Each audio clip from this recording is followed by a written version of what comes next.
Okay, speaking of sleep, yes, I need some, maybe you need some as well, but it's also Sleep Awareness Week, a time that promotes better sleep as a way to increase our overall health. Here with me this morning is Dr.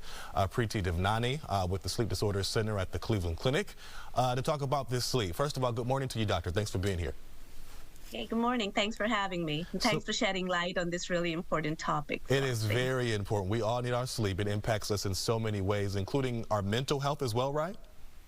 Perfectly right. I mean, it's very, very important to intrinsically, care for your sleep and mental health, that they're so reciprocally connected.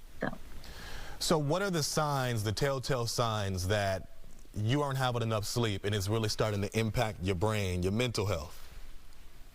So that's really, it can be very variable, and very subtle signs can include enhanced negative emotions, as well as you can see your positive outcomes and, interactions can suffer. So it can be something from lack of focus, irritability, increased anxiety, reduced emotional resilience. All of these can be signs that your mental health is suffering, and that can be something like a warning that we need to look into your sleep health as well.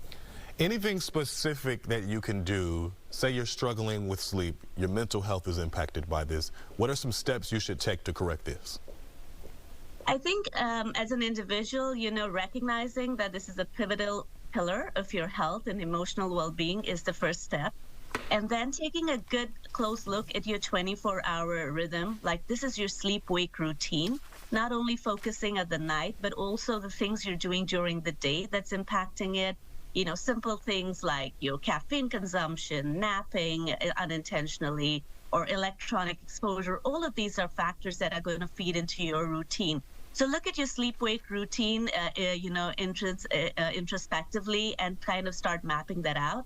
Every time you feel that this is a concern, voice your concern and just speak out to your primary care or, any professional to help you with this. It seems like the common theme here, usually you're supposed to get 8 hours of sleep, but then you hear people say something differently. Is that still the same thing, and does it differ for person to person?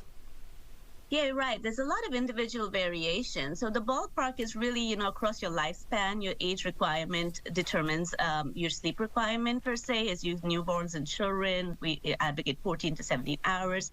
Young adults would be 7 to 9. But it is a lot of individual variation, and factors such as, genetic, environmental, social, behavioral are all cues that can individualize this requirement for you.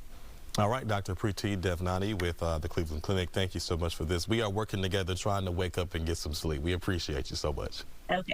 Thank you so much. Thanks.